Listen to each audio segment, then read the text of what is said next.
Boa tarde a todos. A gente vai começar a falar hoje sobre a segunda parte do projeto de banco de dados, que é o projeto lógico ou relacional.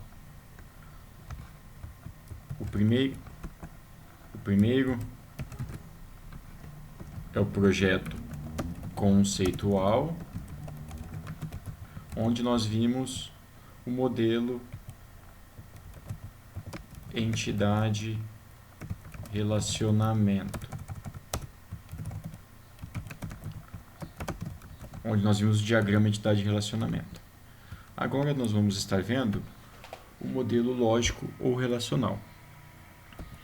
Então, esse modelo ele tem algumas técnicas principais. A gente vai ver duas delas, que a primeira é o mapeamento e a segunda, que nós vamos ver no quarto bimestre, que é a normalização.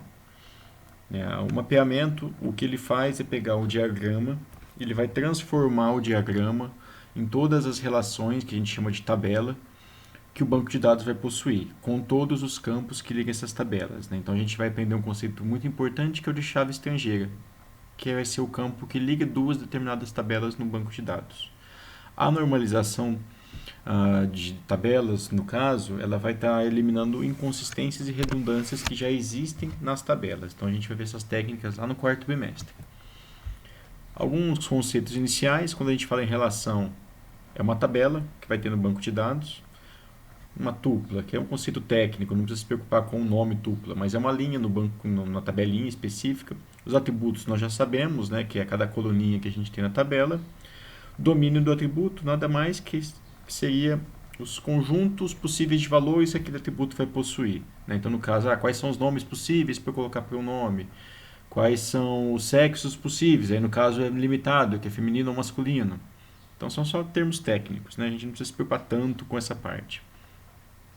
Conceito de relação, que vai ser muito importante. Então, no mapeamento, a gente mapeia o diagrama entidade de relacionamento para relações, que são as tabelas que a gente vai ter lá na frente. Uma relação nada mais que é o nome da tabela com os campos que ela possui. Então, aqui nesse caso, o que está em vermelho circulado aqui, esse primeiro vermelho, é uma tupla da tabela, uma instância, uma linha da tabela. Os atributos, nome, endereço e telefone. E a gente tem que a tabela é uma relação que tem todos os atributos dentro dela. Então, o nome informal que a gente tem é a tabela. Então, para esse caso, a gente colocaria um nome específico para essa tabela com todos os campos que ela possui. Então, no caso, o principal que a gente precisa entender aqui é isso. A gente vai pegar as entidades que a gente tem, criar o nome dessa entidade e colocar os atributos que ela possui. E aí a gente vai ver as suas especificidades depois. Alguns conceitos aqui.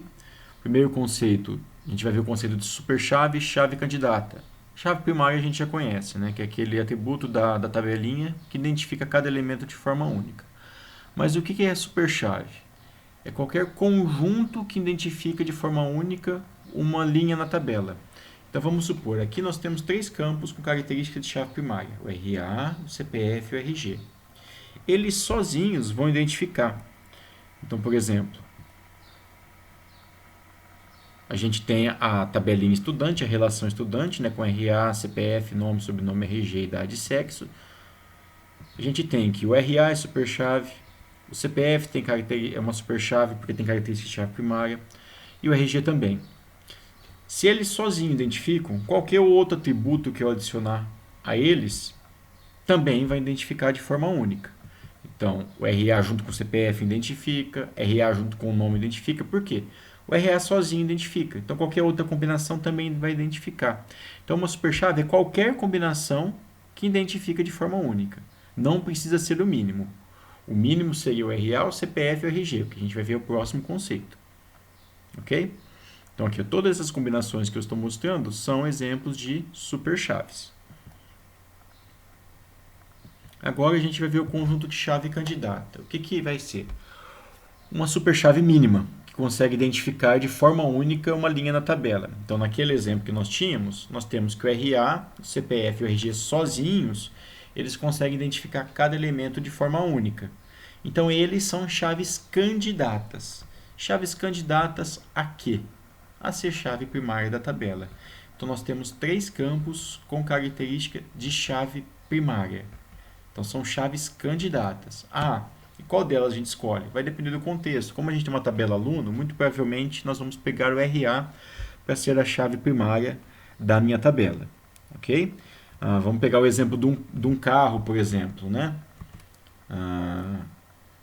Então, aqui só completando, né, que a gente tem também o projeto relacional, que nós vamos ver o mapeamento e a normalização. E a terceira, que é o projeto físico, que nós vamos ver SQL. Nós já começamos a ver alguma coisinha, nós já vimos, né? Mas vocês vão ver mais no ano que vem.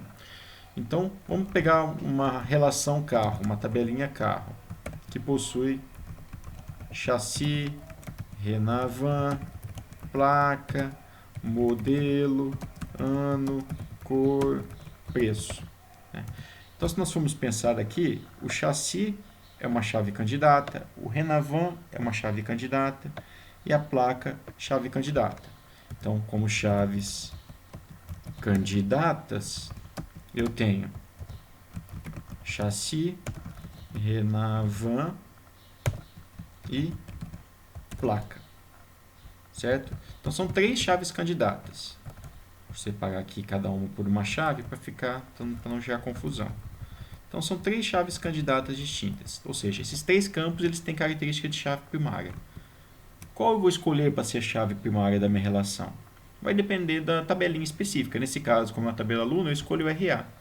Então, a chave primária da minha tabela é uma das chaves candidatas possíveis da minha relação. Ok? Então, se a gente tem 3 campos como chave candidata, vou escolher uma delas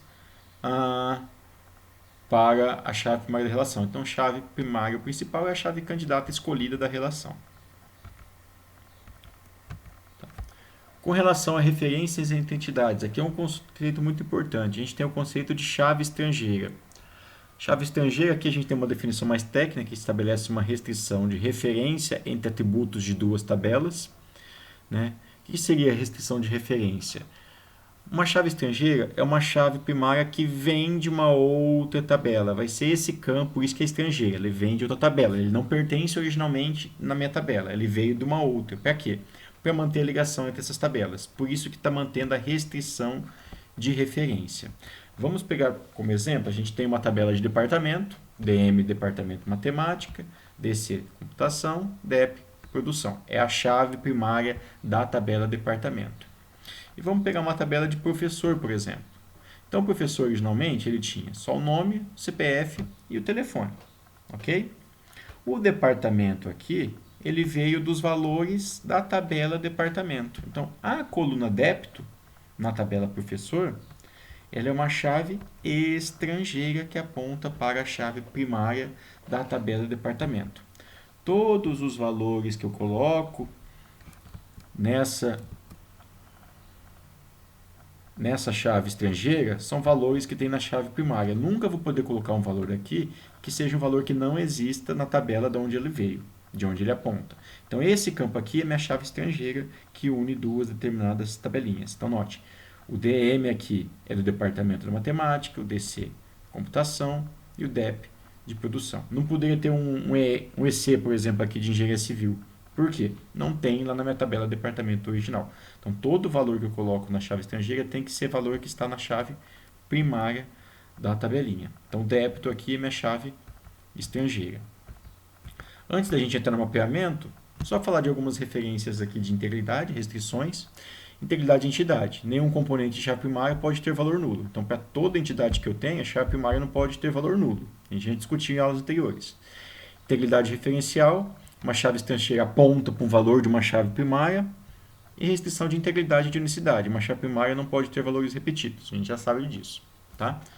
Então, eu vou parar essa primeira parte do vídeo aqui para a gente começar a falar depois sobre